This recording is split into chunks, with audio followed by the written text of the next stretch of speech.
believe that to be the case. I think the evidence may show you that. He certainly did have a Gatorade in his bag. That Gatorade, though, leads the defendant to pull a knife, to approach this young man with a knife in his hand, while Mark Garrity has a bag in one hand and some ice cream in the other. He approaches him with the knife at his side, grabs the bag. Mr. Garrity is pushed back onto the cooler, where the defendant stands over him with a knife and threatens him. That movement then leads back to the corner of the store, where it continues. There are other people in the store.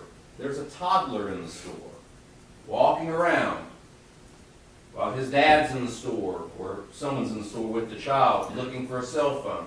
They're trying to buy things. There's a group of young ladies that the defendant walks straight through, get out of the way, knife by his side to go straight to Mark Garrity.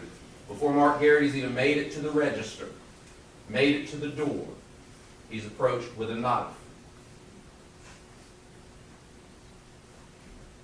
While there's a surveillance video in the store that captures most of what happens in the store, that surveillance video, you're going to find out, doesn't have any sound.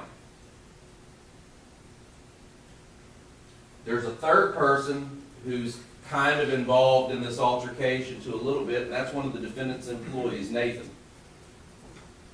Nathan goes over, I believe you'll find, to kind of, hey guys, let's separate what's going on here. Just, you know, if you took something, give it back. It's not that. Let's sort it out. At this time, there's this struggle going on between the defendant and Mr. Garrity over this bag. All the while, the defendant has the knife in his hand. And I believe when you watch this video, you'll see the defendant's not just holding the knife by his side the whole time. He's directing at certain points where to go at knife point. Gets him in the back corner of the store. And while I said that surveillance video doesn't have any sound, well, it's 2024, so we kind of know what does happen, right? If there's something exciting going on, somebody, and we just spent about 5-10 minutes talking about these things, is going to be standing there with a cell phone. And what is happening is, there's a young lady in that store, and she's filming the whole thing once it goes on. She's one of those young ladies that was standing right at the register that the defendant walks by when he has that knife out. And she'll narrate the event to you on the video, and you'll hear it. You know, it's not always the nicest things that she's saying. There may be some colorful language in it, but, I mean, remember what's going on in front of her at this point in time. And, you know, had she been perfectly quiet, you might be able to hear a little bit more, but luckily you are able to hear some of what is being said between the defendant and the victim in this case. And what you'll hear is the defendant saying, I didn't steal anything, man. I didn't take it. You gotta let go of the bag. You gotta let go of the bag. I don't have to do shit. That's what the defendant says. At knife point. After a couple of minutes of being detained in this store at knife point, and mind you, all the while, nobody on the defendant's behalf has called 911 yet. Nobody has contacted the police about this potential larceny. And remember what it's a larceny of. Like a 20-ounce blue Gatorade. And I say larceny, but it's not even really a larceny yet. It's a concealment. It's a shoplifting. And the only real evidence that we have that it was a larceny or shoplifting is that, you know, they see him on video in the back buy the Gatorades, and there's a blue Gatorade in the bag. So I'm not going to deny, and I'm not going to stand here and insult your intelligence and say, don't believe that he was stealing, trying to take something that didn't belong to him. Okay? I think the evidence is going to show that. But the evidence is also going to show that while he's been detained there for several minutes, at knife point, in a corner with two men surrounding him, one of which arguably trying to calm everything down, he says, essentially, I've had enough. I'm getting out of here. You're not going to hold me here at knife point anymore and not call the police and have everybody handle this in an appropriate and reasonable way. I'm leaving. And at that point, at knife point and with racks beside him, he attempts to get free, to get away from this location. The defendant does not let him go. Again at knife point, threatening him with a knife. The victim, you can be heard at one point on that cell phone video going, stab me then, stab me, stab me. You're going to go to jail if you stab me. He fights his way, tries to fight his way out, and I'm not going to sugarcoat it. He tries to get out of there, and it gets physical. And at that point, the defendant takes that knife, and it's clear at this point that he stabs him several times. He stabbed, the doctors are going to tell you, 3 times at multiple depths inside of his person. 2.5 inches, 3.5 inches, 4.5 inches. One of those straight to the heart, through the cavity into his heart, puncturing his heart. The victim falls down, you'll see, he gets up, makes his way out the front door, all the while that cell phone camera is in tow. They're watching it, narrating. There are other people around, and you'll see it. And this is the video that we've been telling you about, right? He goes out into the street alone, without that bag, collapses in the street of downtown Raleigh in broad daylight, and bleeds out right there. Now, the defendant never goes outside, never walks out there to check on him as he's dying in the street and say, man, is he okay? Everybody, let's get some pressure on that wound. Everybody take care of him. No. While Mark dies, what does the defendant do? You'll see that the defendant mops. While Mark dies, the defendant mops. He goes straight back into the back and wheels out that little yellow bucket of water, starts mopping the floor. Get back to business as usual. Okay? Business as usual. Gotta get back to selling things. Clean it up.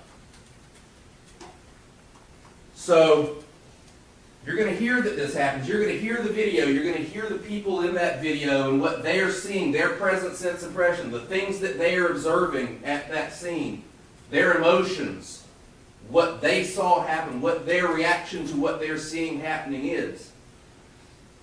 And at some point, yes, you will hear what the defendant has to say about this. And as we've told you, he tells the police that he thinks it was self-defense, and he gives an interview to the police. Okay? And I'm not going to recount every fact of what the defendant is going to relay to you in that statement, but I will ask that you listen very closely. Okay? Listen to the details that matter in that story that he gives you. And what I want you to do, as we talked about in jury selection, is to receive that evidence and apply it to the law, right? Well, I want you to receive that information that he gives you in his statement and apply that to the undeniable things that are on that video. And see if they add up. That's what the evidence is going to be in this case. Now, 99% of the evidence that you're going to hear about in this case, I'll be honest with you, and I think that Mr. Newton's going to stand up here and tell you, we agree on. Okay? What it's going to boil down to are those two issues, really, right? It's kind of, is there malice here, and is this self-defense? And so the judge is going to give you the law about that, but the fact that the defendant is the one that took a knife and stabbed the victim, Mr. Garrity, and that stab wound is what killed him, not in dispute for you. This isn't a whodunit. This isn't that type of case. What this is it's what isn't. And so, if you keep an open mind, as you've all sworn to do, and listen to the evidence here, at the end of it, I'm going to stand up here, Mr. Newton's going to stand here, and we're going to talk to you about what we think it all means. Okay, we're going to try and explain why our position is the position that you should believe in, and that it, beyond a reasonable doubt, that I've carried my burden to you. And when we get to that point, what I'm going to stand here and tell you is that this was not self-defense, and that the defendant is guilty of second-degree murder.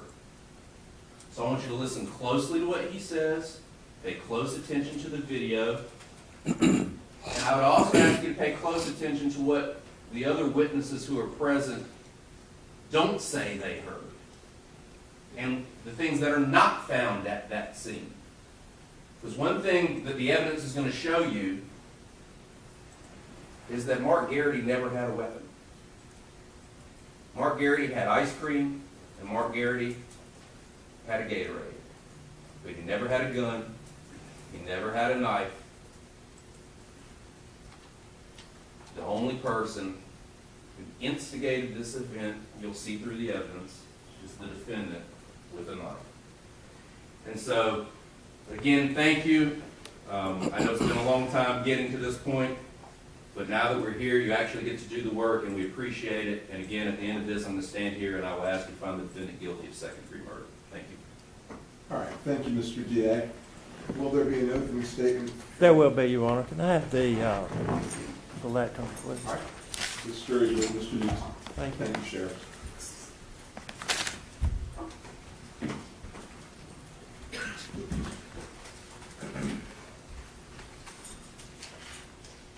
Good morning, ladies and gentlemen. There are 34, on or about April the 6th of last year, there were 334,503,780 people in the U.S. There were 482,295 of them in Raleigh. And all those people were going around and living their lives and doing things. And you're here today because by whatever chance, two of those people ended up having their lives intersect. And as a result of that intersection, their lives were changed forever. And one was lost. And there's not one thing that either you or me or anybody else can do about that. But your job is going to be to come in and figure out, under the law, what happened and what ought to be done about it. You're all good citizens, randomly brought in here. You don't know anything about the case, don't know anything about the people, but now you're about to learn some things. You're going to learn basically three segments. You're going to learn about before, you're going to learn about during, and you're going to learn about after the event.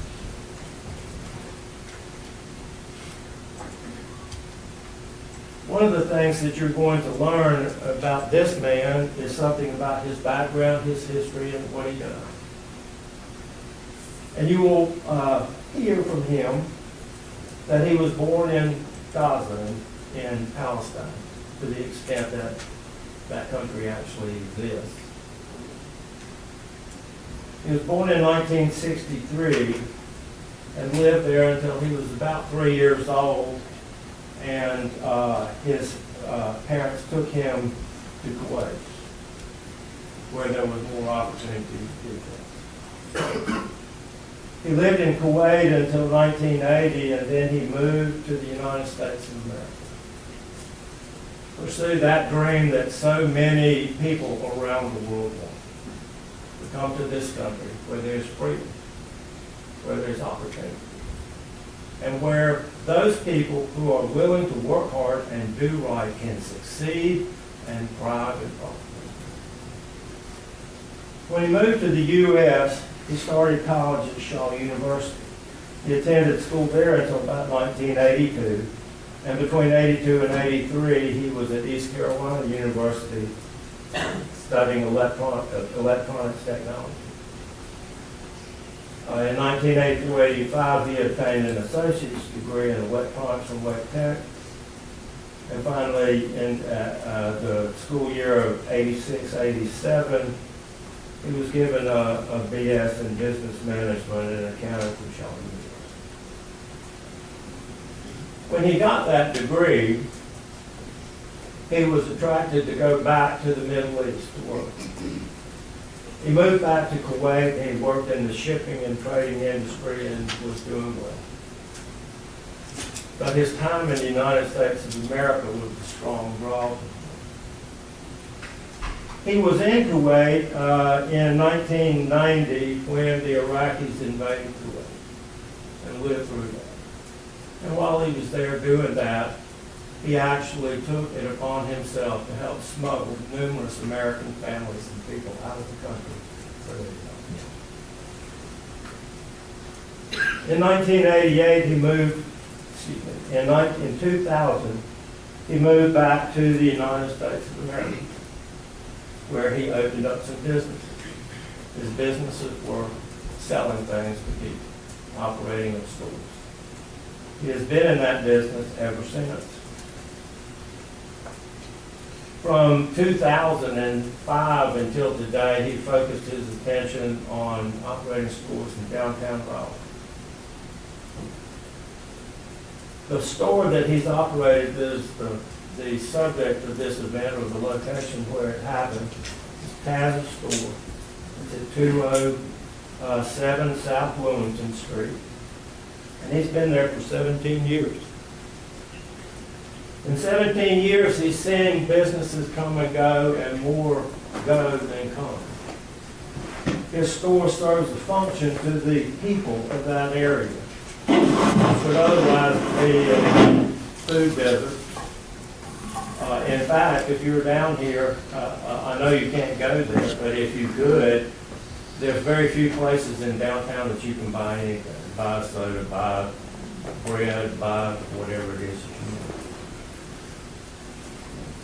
He's operated that store for 17 years, and in 17 years, you will hear that this incident of shoplifting or attempted larceny or more is just one of hundreds of times that he's had to interact with people. And he will tell you that in those normal interactions with people, it usually goes down like this. The law allows a merchant to confront and detain an individual to determine whether, if the owner, the merchant, or a clerk, or whatever, has probable cause to believe that they're shoplifting. Shoplifting is unlawful concealment of goods while you're on the property of the merchant. In this particular case, it's Gatorade.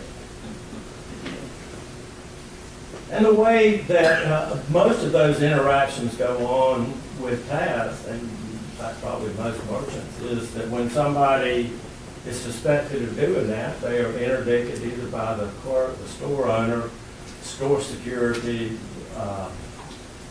whatever you want to call it, loss management, or whatever. And it usually goes down like, I need to stop you right there, I need to look in your bag. If you got property, I need to look in your bag. You will find from the way Taz will tell you that for years and years and years, and doing that hundreds of times, the vast majority of the people are cooperative. They'll just give it up. And if it's a case where they just simply didn't have the money, Taz will tell you that a lot of times he just lets them have it and maybe tell them, don't ever steal from me again, get out of my store. If they've got the money to pay for it, a lot of times it goes down to pay for it, don't ever steal from me again, get out of the store. Most of the situations where he has to interact with people, he will tell you the cops never get involved in it at all. Because if the cops come, the cops will write somebody up, and maybe they deserve it, and maybe they don't. Maybe they'll come down to court, and maybe something will happen with it, or maybe something won't. And if he gets into the court system, then he's got to you know, they come down to court to testify, take time out of business and all the rest of that. And like I said, a lot of times nothing happens anymore. You will hear and see from the evidence that the place where this store is not like where most of you guys live. It's different. It's right adjacent to the bus station. There are transient people, there are homeless people that are there, there are people who use drugs and drink, and they're fighting, and there's all kinds of stuff that happens down there. It's a little bit like the Wild West. The task does it, and he does it and provides a service to people who otherwise wouldn't have anybody to provide that service. In the store, there are a number of security cameras that are in there. They're there for the purpose of documenting what goes on and to help him deal with people who would steal from him. You know, what they call shrinkage or inventory control. For him, it's like trying to keep somebody from stealing blind. You're going to see the videos. There are 5 of them in the store in different areas, and a lot of that goes on is important because there is pretty good video from different directions as to this actual event, the struggle, fight, call it what you want, that resulted in the injury to Mark Garrity and caused his death. And to make it easier for you to really see that and understand it, those videos have also been cropped to cut out things that are extraneous. Have been slowed down, some of them to quarter speed, and on some of them it can be shown to you and will be shown to you frame by frame, pieces of seconds at a time.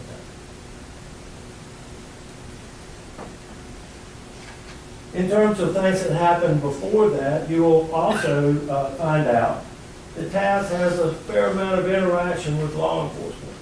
They're coming in his store all the time because there's a pretty good police presence down in that area.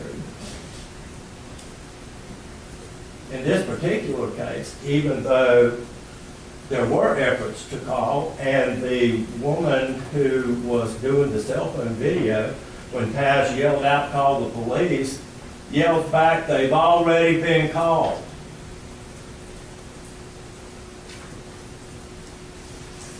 In fact, some people are going to come in and testify about what kind of a man he is, and how he conducts his life, and how he does his business. And at least a couple of those are going to be police officers who know him well, been in and out of the store and dealt with him for years. Because Taz has a history of cooperating with law enforcement. Has many times given them access to the security camera footage when they're looking for suspects or individuals. Now,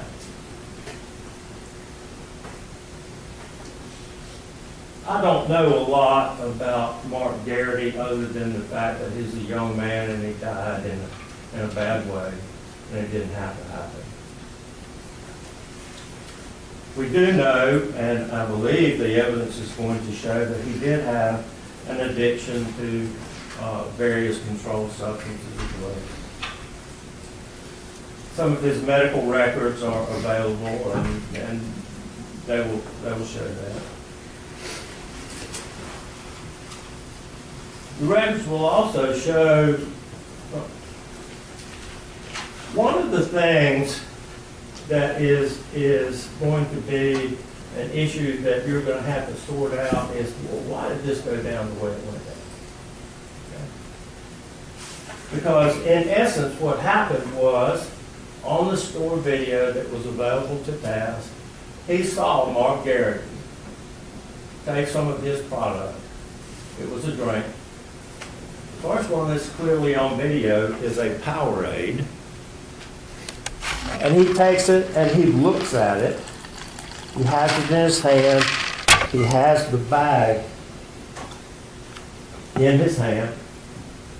He unzips the top of his bag and just before he's about to put it in the bag, looks up and notices that there's a can. He puts it down, goes back around behind where there is shelf with merchandise. He's then opening up and closing various doors where the sport drinks, including the Gatorade, is found. He messes around there where you can't see him, and then when he comes out of that room and comes back into the other room, on video that's available to Taz, he doesn't have any drink in his hand. Where's the drink at? Taz, at that point, being a merchant, is authorized by the law to detain him, to stop him, to ascertain whether or not he is in fact stealing. Because his detention cannot last longer than the time that it takes either for the police to get there or to ascertain that the person is not stealing. In this particular case, the only way to ascertain whether or not Mark Garrity was stealing from him was to access the bag and see what was in it. You're going to find out from the police, and in fact, Mr. Latour acknowledged that what they found in there was some blue Gatorade. Importantly, that blue Gatorade was cold. It didn't come in from someplace else. It came out of the cooler, and it went into Mark Garrity's bag. And he had zero intention of paying for it. And Taz was authorized under the law to seek to find out if that was true. And he went up to Mark Garrity, and you'll see this on the video, and grabbed the bag and said, "I need to look in your bag. What's in your bag?" Most of the people that Taz has dealt with in those similar circumstances comply. They say, "I'm sorry, man," or "Yeah, go ahead and look. Maybe you're wrong about it. I got no problem. Look at my bag." But Mark Garrity absolutely and positively refuses to allow Taz to do that. You're also going to hear from Taz about the fact that he had a knife with him and that he actually had it out. While the testimony is going to be while at the counter watching the store video and seeing the things that gave him good reason to believe that Mr. Garrity was stealing stuff from him. There were 4 women that were in front of the counter, and they were aware of what was going on because Taz was also brought Mr. Nathan Cowles, I guess, or Cole, we'll find out when he comes in, who was the store clerk who was doing something else, and brought him up so that he could take over the register. While he's ringing up stuff, he points to the monitor so that Mr. Cowles can look and see what the person is doing. While they're discussing this, there are, again, 4 women that are there. And when Taz says, Mr. Garrity starts coming and Taz goes around, one of the women says to him, "Be careful, Taz, he may be carrying," which Taz understood to be that he may have a weapon. So when Taz went up and grabbed the bag to try to determine whether he was stealing them from him or not, he asked Mark Garrity if he was carrying, if he had a gun or a pistol in the bag. And Mark Garrity replied to him, "I got a pistol in there. If I open my bag, I'll shove it up your ass." Which caused 2 things to happen. Taz will tell you that he immediately got even more concerned than he was, and he knew from that moment the one thing that he absolutely positively had to do was not let go of the bag. And they fought over that bag. They fought over that bag. They came together.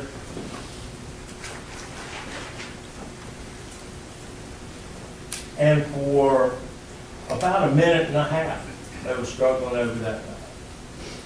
And then, as Mr. Latour told you, Mark Garrity had had enough. He was going to break out. He was going to go. And he forcefully pushed Taz had him turned around backwards, was pushing on the back of his shirt and his neck. Taz turned around, and as that happened, they came together up against part of the county.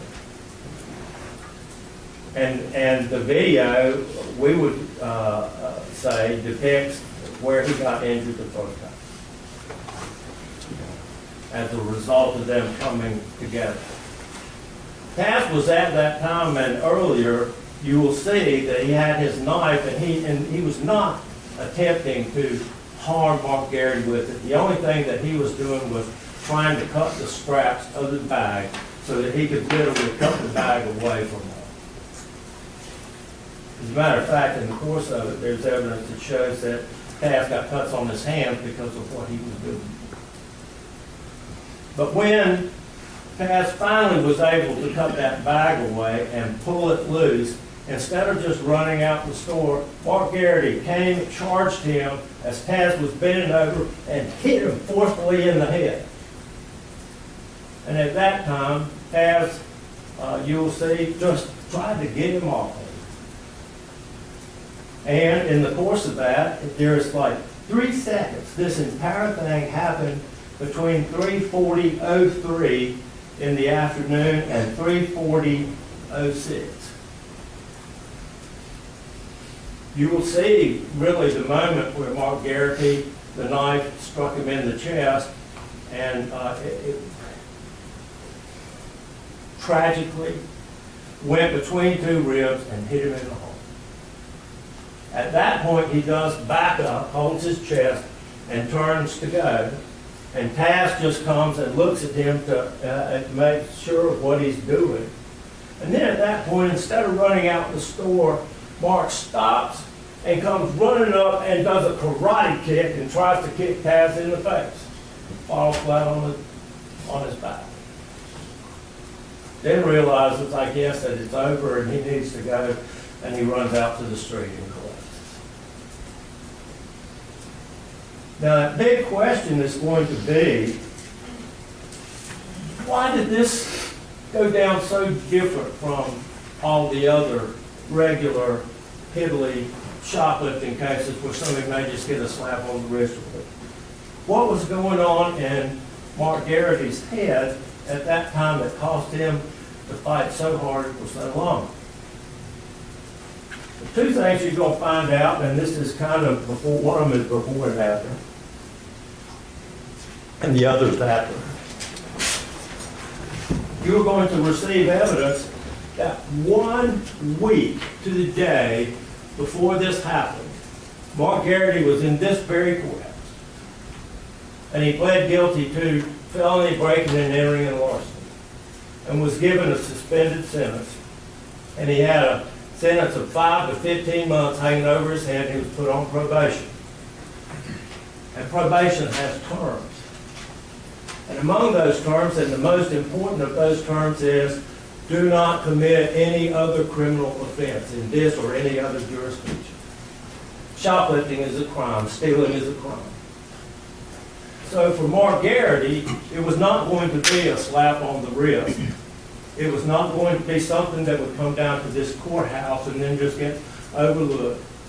For him, it meant prison, because it was a clear violation of his probation.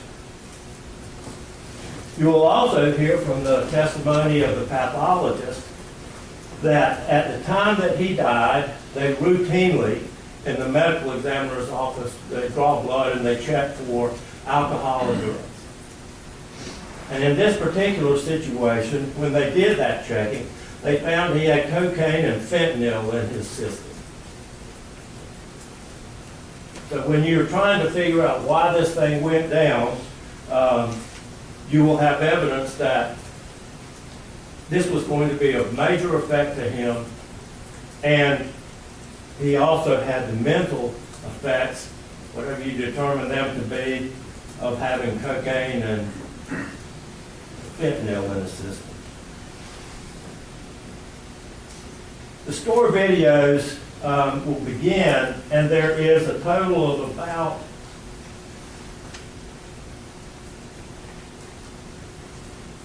1535, and out the door at, there's basically a minute and a half. This whole thing happened. We do know, and you will find out, that the cops were called, but unfortunately, sometimes when seconds count, the cops can't get there for a few minutes.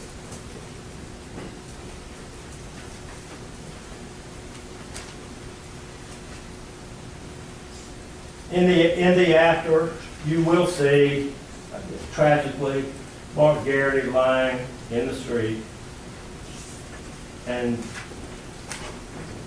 for practical purposes, dying. He received heroic treatment at Wake Med. The EMS people were able to get some pulse. He was delivered there. They opened up his chest. They did manual cardiac massage. They did everything that modern medicine will allow them to do, but it was not.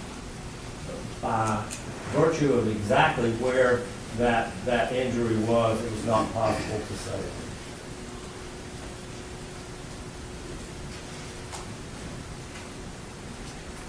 Mr. Latour indicates that Taz stayed in the store, and he did. There were still customers in the store. There were still people coming in and out, and there was blood on the floor.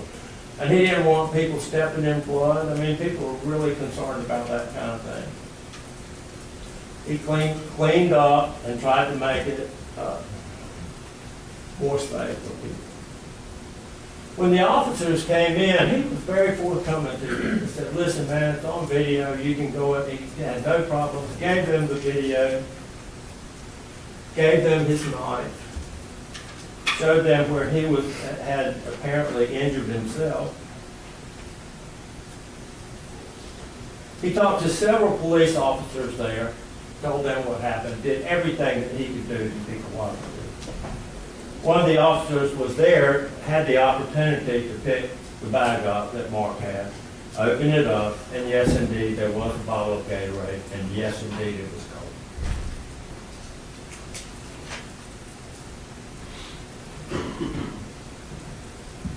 Taz is asked to go downtown and give a statement, told he's not charged with anything. He goes down and voluntarily does, and sits and gives him a statement, waives his rights to remain silent. And Detective Heflin had him down there for, I guess, from that after, shortly after this happened until late in the evening. They came, they took his clothes, or at least his shirt, and took photographs of him. And at the end of that interview, Detective Heflin said, "You're free." And Taz was free, didn't go anywhere, didn't run away, didn't try to hide.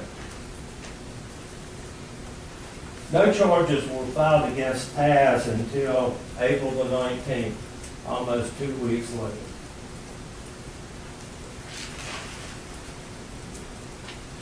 Now, he is charged with second-degree murder.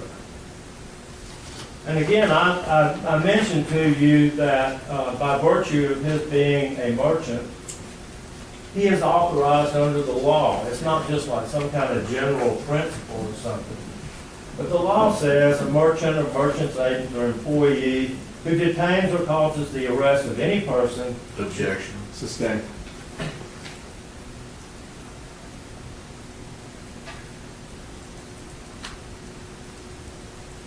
What law you will be required to use in this case is going to be given to you directly from Judge Gregory. I'm certainly not trying to tell you something that I don't believe to be true, but he's going to be the one to determine whether or not that law is applicable in this particular case.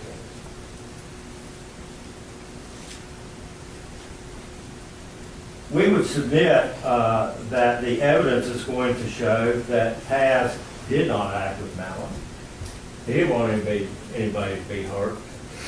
He was trying to do all he could. You will see video that shows him holding the knife way back to try to keep it out of the way while they're struggling. And it wasn't until it became apparent that he needed to cut the straps loose that the knife even came close to Mr. Garrett. And you will also see in the video that what is happening is that Mr. Garrity is trying to pull that bag away and is pulling Taz with him.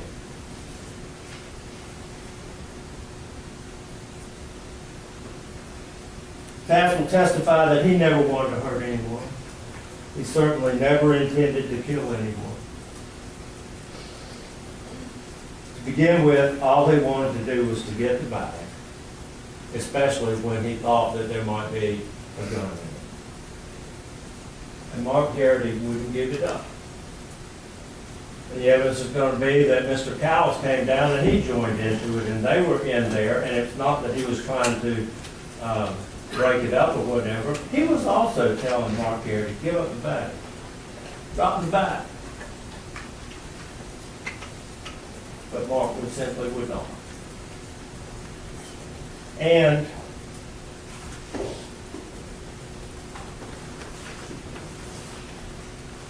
there's also a fundamental difference between just shoplifting something and trying to take somebody else's property by force.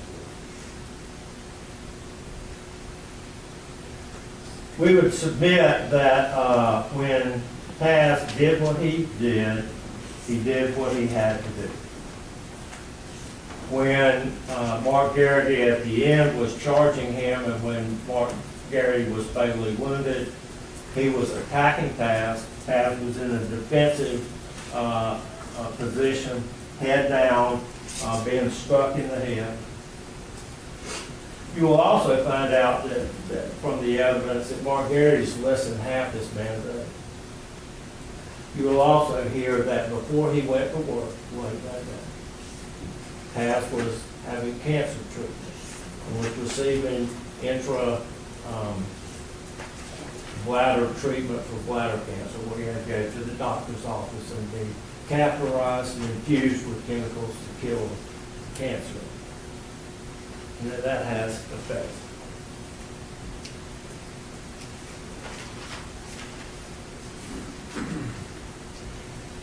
Bear in mind, when you are receiving all of this evidence, that is the state of North Carolina and not Taz who has the burden of proof.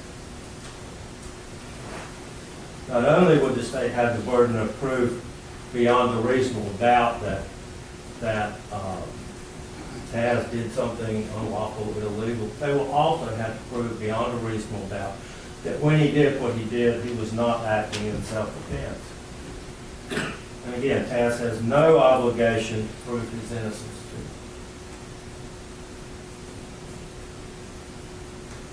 to. As you were informed in jury selection, some of this evidence may be heartbreaking, difficult to see.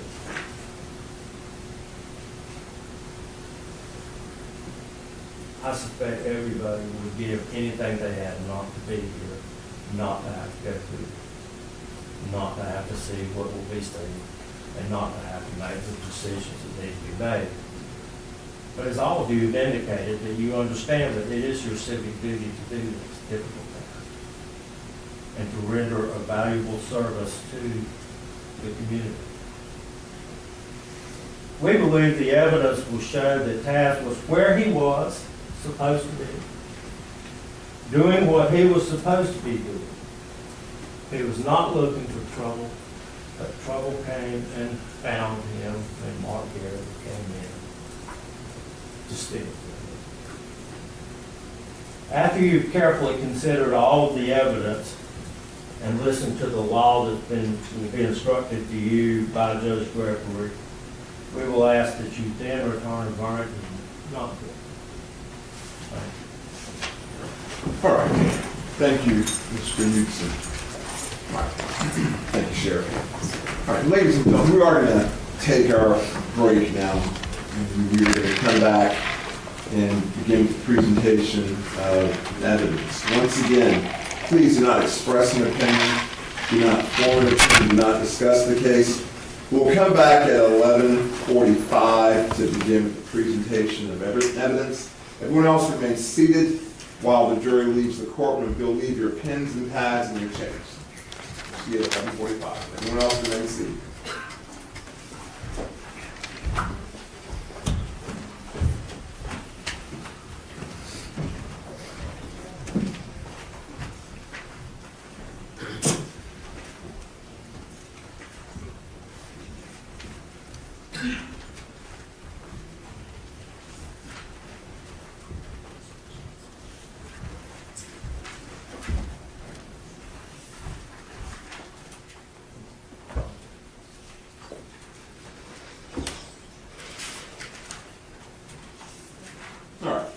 Let the record reflect the jury has left anything from the state, No, Your Honor. from the defense. No, Your Honor. Our sheriff, we're good until 11:45. Superior Court being recessed until 11:45 a.m.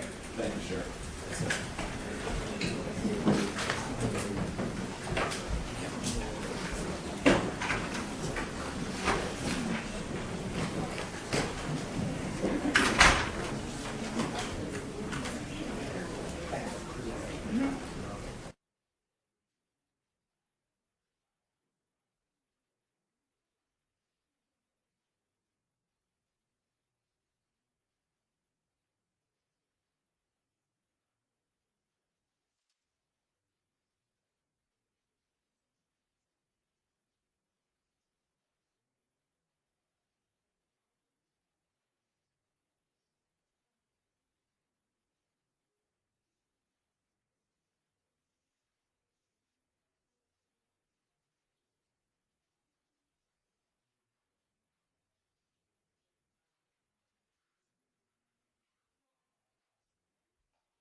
give us a moment here.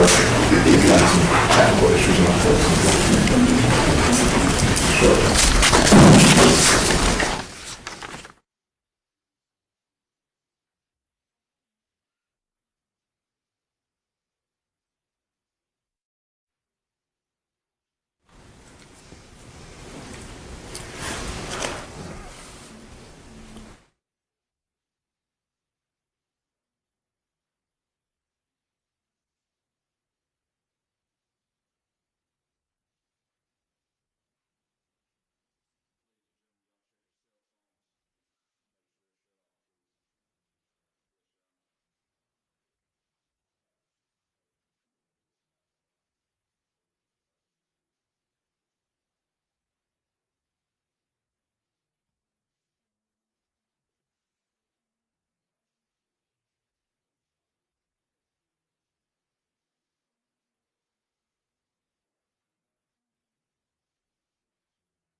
In the courtroom, the sheriff has informed me that we have all of the jurors. Mr. DA, are you ready for me to bring the jury back in? Mr. Mansour? Yes, Your Honor. I'm good. Thank you. Sheriff, you? Yes, sir. All right, Sheriff, we can bring the jury back in.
Thank you, Sheriff. Let the record reflect the jury is back in the courtroom.